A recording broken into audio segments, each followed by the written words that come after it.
ҳамватанони азиз, ҳамаи шумо ва кулли фарзандони Тоҷикистонро ки берун аз кишвар кору зиндагӣ доранд ва ифтихори соли нави аҷдодӣ яъне Наврӯз ки бо ташаббуси мамлакати мо мақоми байналмилалӣ гирифтааст, самимона табрику шодбош мегӯям.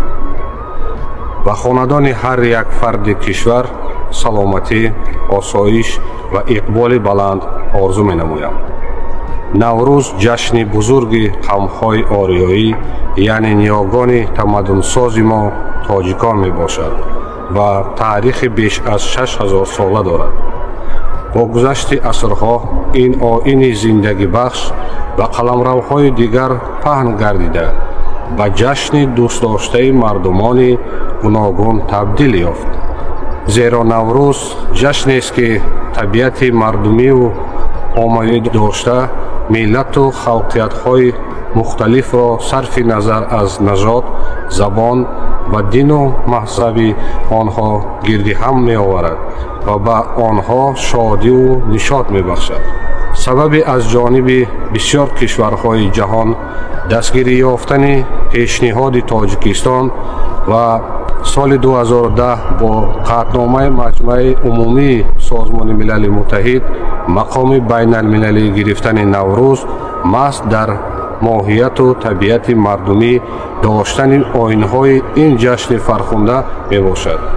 мо тоҷикон ифтихор дорем ки ин ҷашн ҷаҳонӣ гардид, вале бештар аз он ифтихормандем ки ба шарофати истиқлолу озодии имрӯз дар кишвари мо Наврӯз бо шукӯҳи хоса ва хушҳолии хурду бузурги мамлакат таҷлил мегардад.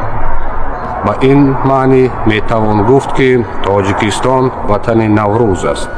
дар баробари ифтихор кардан мо бояд таърих ва суннату анъанаҳои наврӯзиро бештар омӯзем, онҳоро ҳифз кунем, густариш бахшем ва дар ҷаҳони пурмоҷарои кунунӣ ба аҳли башар беҳтар муаррифӣ намоем.